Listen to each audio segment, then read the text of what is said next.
एक समुद्री किनारे पर बसा एक छोटा सा गांव था, नवगांव। इसी गांव में रहता था रामू, एक साधारण मछुआरा। रामू का जीवन समंदर की लहरों से जुड़ा था। हर सुबह सूरज निकलने से पहले वो अपनी छोटी नाव लेकर मछली पकड़ने निकलता और शाम को थका हारा लौटता। उसकी पत्नी गीता और दो छोटे बच्चे भी उसी छोटी सी झोपड़ी में रहते थे। उनके पास ज्यादा साधन नहीं थे, लेकिन वो सब आपस में बहुत प्यार करते थे। रामू का मानना था कि मेहनत ही असली पूजा है। एक समय ऐसा आया जब समंदर ने मछलियां देना बंद कर दिया।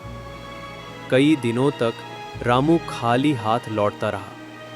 पेट भरने के लाले पड़ गए। गांव के कई मछुआरे शहर चले गए, लेकिन रामू ने हिम्मत नहीं हारी। उसकी पत्नी ने कहा, रामू, अब कुछ और काम देख लो, कम से कम बच्चों को भूखा तो नहीं रहना पड़ेगा।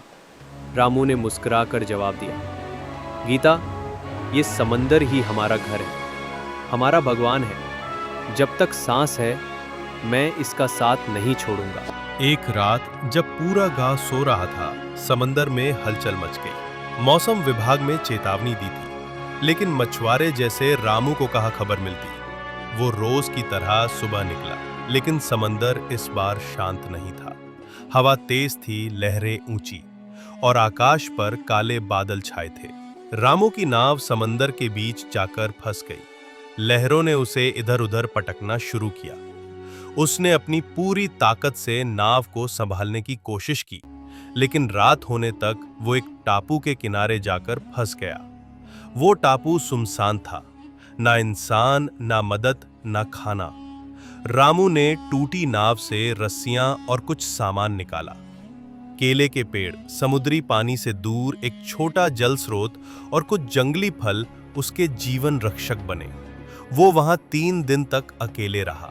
दिन में सूरज झुलसाता, रात में ठंडी हवाएं कांपाती। लेकिन रामू हार मानने वालों में से नहीं था। उसने नाव को फिर से जोड़ने की कोशिश की, पत्थरों से दिशा चिन्ह बनाए और हर सुबह आसमान की ओर देखता रहा, शायद कोई जहाज दिखे। चौथे दिन एक मछुआरों की बड़ी नाव उस रास्ते से गुजरी। उन्होंने रामू को देखा और बचा लिया। जब वो गांव पहुंचा तो सब हैरान रह गए। सबको लगा था कि रामू अब लौटेगा नहीं। लेकिन रामू ने सिर्फ वापसी नहीं की थी, वो कुछ सीखकर, कुछ सोचकर और एक नए इरादे के साथ लौटा था। रामू ने गांव के अन्य मछुआरों को इकट्ठा किया और कहा, हम हर बार समंदर पर निर्भर रहते हैं, लेकिन बिना सुरक्षा, बिना जानकारी ये आत्मघाती है। हमें बदलाव लाना होगा। उसने कुछ पढ़े लिखे युवाओं से मिलकर नाव में जीपीएस और रेडियो लगाने की योजना बनाई। उसने एक छोटा समूह बनाया जो मौसम की जानकारी मछुआरों तक पहुंचाए। रामू ने जिला कार्यालय जाकर सरकार की योजनाओं के बारे में पूछा। उसे पता चला कि मछुआरों के लिए कई योजनाएं थीं, नाव पर उपकरण लगाने की सब्सिडी, बीमा, ट्रेनिंग आदि। रामू ने इन योजनाओं को गांव वालों तक पहुंचाने का बीड़ा उठाया। थोड़े ही महीनों में गांव की मछलियां पकड़ने की तकनीक बदली, नावें सुरक्षित हुईं और आमदनी बढ़ने लगी। रामू अब सिर्फ एक मछुआरा नहीं था, वो एक लीडर बन चुका था। आसपास के गांवों में भी उसकी कहानी फैलने लगी। उसे जिला स्तर पर समुद्री सुरक्षा प्रेरक का सम्मान मिला। रामू ने एक मछुआरा प्रशिक्षण केंद्र भी खोला, जहां युवा मछुआरों को नई तकनीक, समंदर के विज्ञान और आत्मनिर्भरता की शिक्षा दी जाती थी। रामू का बड़ा बेटा रोहित पढ़ाई में अच्छा था। रामू ने उसे एक मरीन इंजीनियर बनाने का सपना देखा और उसे शहर भेजा। शुरू में बहुत मुश्किलें आईं, लेकिन रामू की मेहनत और सोच का असर बेटे पर भी था।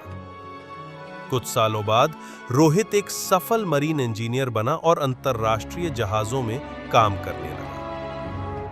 आज रामू अपने गांव में एक सम्मानित नाम है। वो अब भी रोज सुबह उठकर समंदर को प्रणाम करता है, लेकिन उसकी नाव में अब सुरक्षा उपकरण है, सोच में बदलाव है और दिल में आत्मविश्वास। वो कहता है, समंदर डराता है, लेकिन अगर हिम्मत और समझदारी साथ हो तो वही समंदर रास्ता भी देता है।